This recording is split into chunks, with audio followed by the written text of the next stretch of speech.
I can't believe this moment is finally here. We just bought our first house, my girlfriend and I, and look at this, all white, just like we wanted it, which makes me so happy. That's crazy.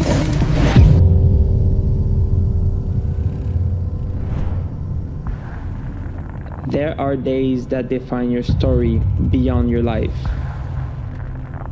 Like the day I lost my mind.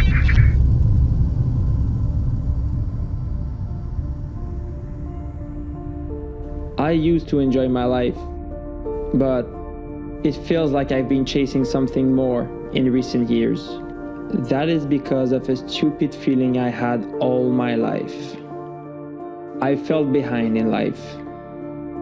I felt like I was in the wrong lane. We've all been asked this same question when we were young. What do you want to be when you grow up?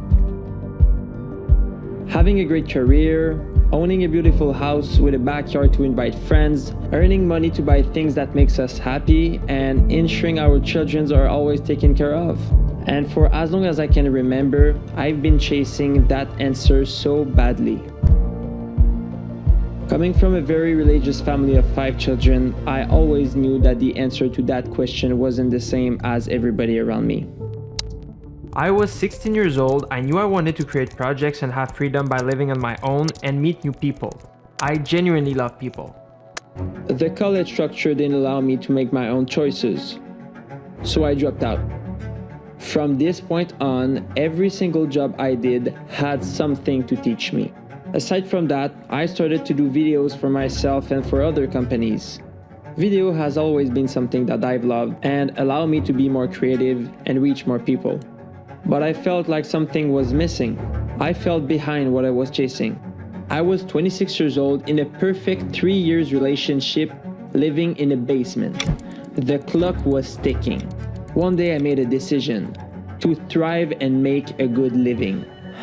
So I sold my soul to the devil.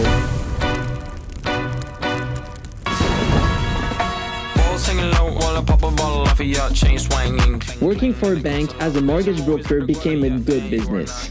I bought a new car, moved out of that basement, bought my girlfriend's dreams house, and I bought myself all the things I really wanted. You can say that I did pretty well. I had a perfect life. But I wasn't happy. No.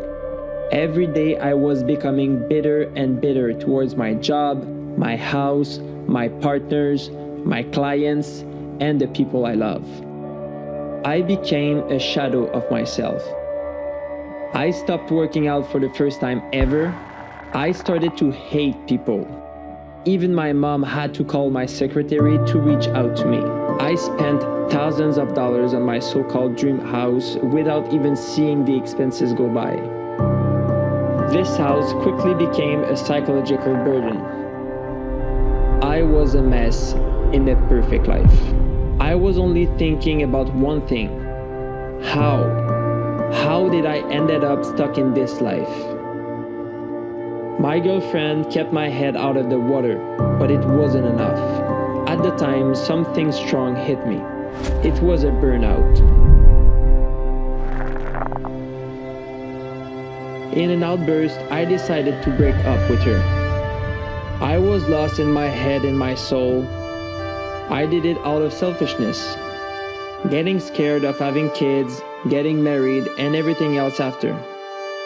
I felt my life was getting to the wrong direction.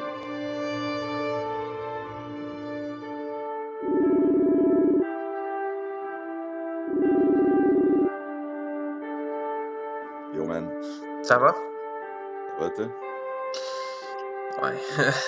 Ouais, je viens de laisser ma blonde. What?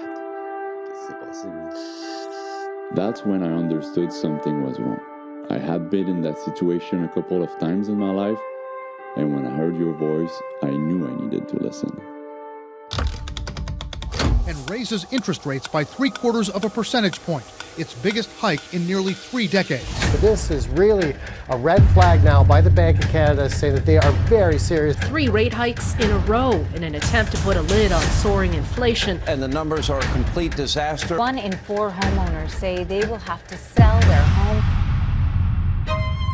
Spent years building a profitable business, and now this is the last straw. At this time, I thought it was time for me to get out of this, put everything on hold for weeks, and go chase something more meaningful.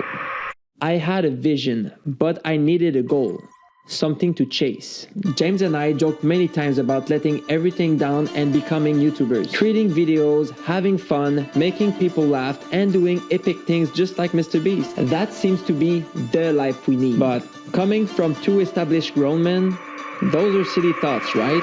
But wait, maybe that was the leap of faith I needed. But trying to become YouTuber alone is hard. It takes years for some of them to become successful, and a lot of them burn out after a while. That is risky business. So I needed someone that can help to materialize that vision.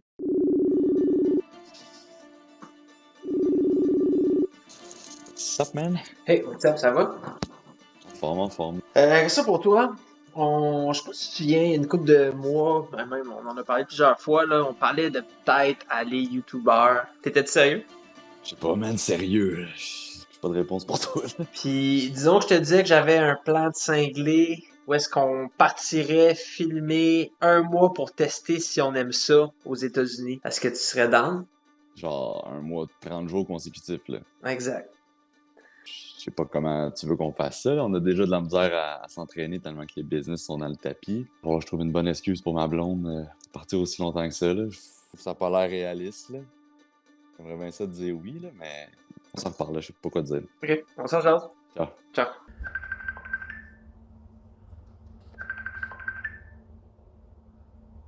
Ça. Yo, man, c'est quoi ton plan? Let's go! Here's the plan. The biggest YouTube summit is happening in Los Angeles in 6 months. It's a tedious 6,000 miles road trip from Montreal, but it will worth every minute and penny. The idea is to get there on time, make friends with YouTubers we already like, and get to know more about the reality of a YouTuber. So in the next few months, we'll have to watch more tutorials and videos on becoming successful YouTubers and immersing ourselves in that space. We also need to reach out to YouTubers first. Trying to make friends and learn from people isn't easy when you don't have a direct access to them. Just like the young gun Ryan Trahan, who's breaking the algorithm, the king of YouTube Mr. Beast, the mastermind Arac, the storytelling alchemist Hayden Hellier-Smith, and the modern-day philosophers Colin and Samir. Wait, did you say a 6,000 miles road trip? It still is one of the biggest projects we did. I understood that this tool can become something bigger than just a van, a freedom machine. Yeah, it was quite a challenge because we have confidence in vans, but usually people, when they leave, they are only doing like a small trips at the beginning to make sure everything is good. It was a lot of work, but we're always very optimistic.